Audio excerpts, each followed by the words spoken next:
Wisconsin Vegetable Garden Radio Show.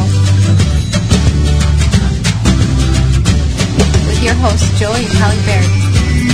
Holly, let's go to the Ivy Organics 3-in-1 Plant Garden Hotline and bring in our guest for the week. Keri Wilt is a motivational speaker, biographical lecturer, writer, vlogger, and gardener of life. She is also the great-granddaughter of Frances Hodgson Burnett, a well-known author, and I am a huge fan. Welcome to the program, Keri. Thank you. Glad to be here. Well, thank you for joining us on the program, taking time out of your day, and sharing some of your wisdom with Holly, myself, and all of our listeners. Thank you. So let's just get this out of the way because you do speak about this a lot, especially on your blog, about how you're Frances Hodgson Burnett's great-granddaughter.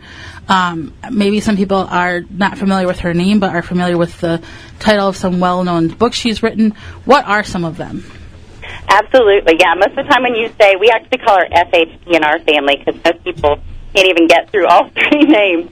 But most people would recognize her for her best three known books, which are Little Lord Fauntleroy. You may remember the Rick Schroeder TV series that used to be out. Little Princess, another very much well-loved favorite. And, of course, the big one, The Secret Garden. That is definitely really cool that you have that connection. Now, you have a different way of gardening, not in rows, but kind of following your own path of laying out your garden. What is that? Tell us more about it, and why do you not plant in rows? I wanted to. I love all the order and the preciseness of rows, but what I realized was that I got so focused on having everything so perfectly so that I did not leave room for the joy that happens in gardening when you have that volunteer tomato plant over in the corner or the wildflower that gets planted in the corner by a bird. And really it sucked the fun out of it for my family as well. I became someone who was really focused on, like I said, the perfection side of it. That I really I became a not very nice person when I asked them to help me in the garden, and I decided if I wanted joy, that's really what gardening should be, right? That I needed to really just let go of those rows. So you just kind of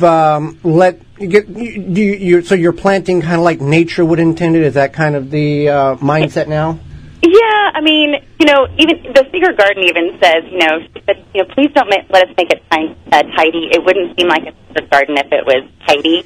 I think more than anything, I let go of the perfection of having to have all the weeds pulled and things having to be exactly so. I mean, I used to go out to my garden with a ruler to figure out how far apart to set every single one of my seeds. No, I just kind of poke random holes, and that's okay. They don't have to be perfected.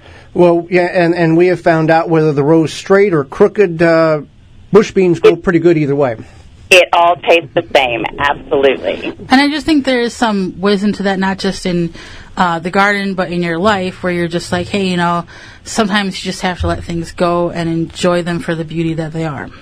Yeah, absolutely. Now, you are a motivational speaker. What brought you into that realm or that genre? What was there a defining moment in your life that took you to that level?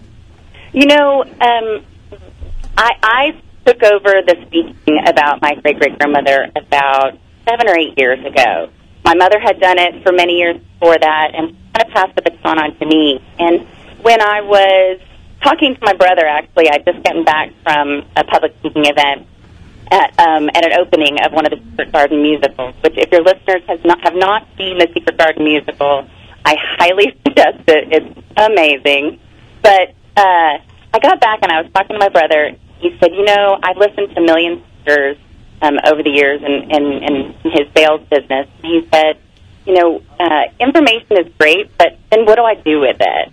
And as I went back and I looked at the stories that I was getting to tell about Frances, there were always these amazing takeaways for how we can live life better and differently. For example, one of the things I talk about often is that our current circumstances do not define our future, because Frances had all the odds stacked against her. Her father died when she was 3 years old. She was one of 5 kids being raised by a single mother in the 1800s. She moved to the U.S. From England at the end of the Civil War, and so it was war-torn. They barely survived that first year. She had less than a sixth grade education.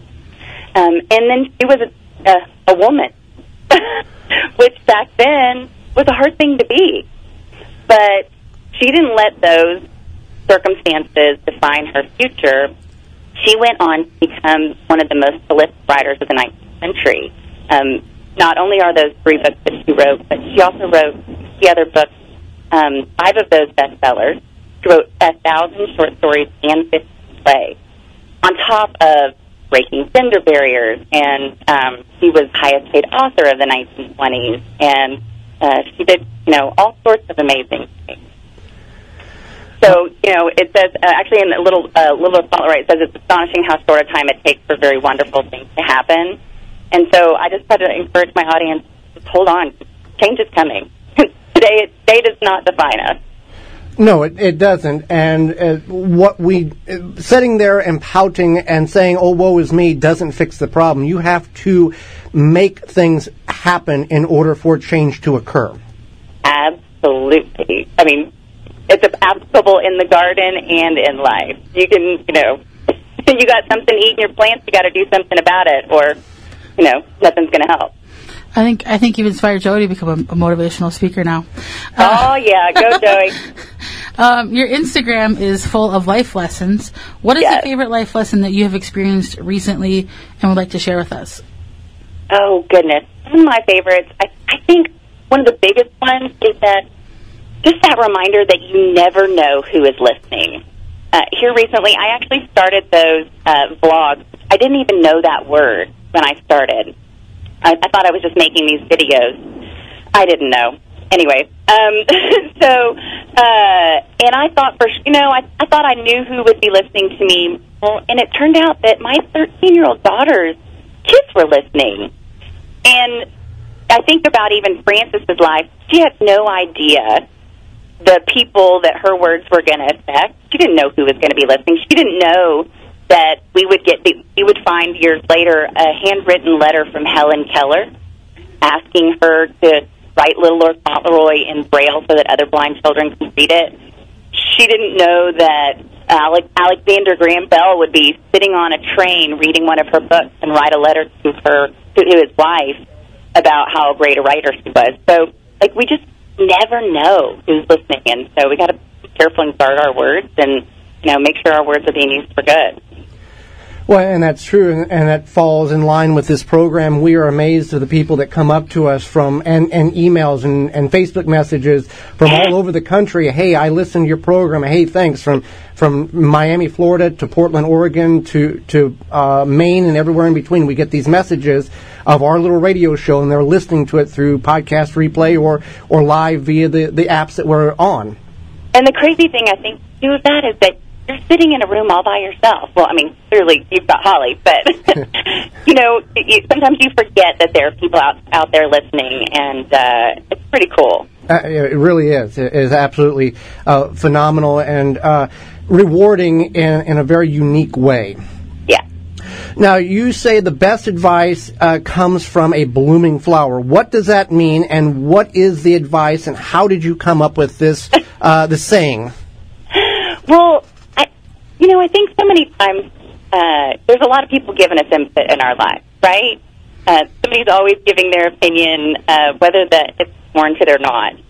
And one of the things that I realized is that the people who gave the best advice were the people who had been buried before. They've been cracked open. They've pushed past the dirt and hurt. They've learned how to weed and feed themselves.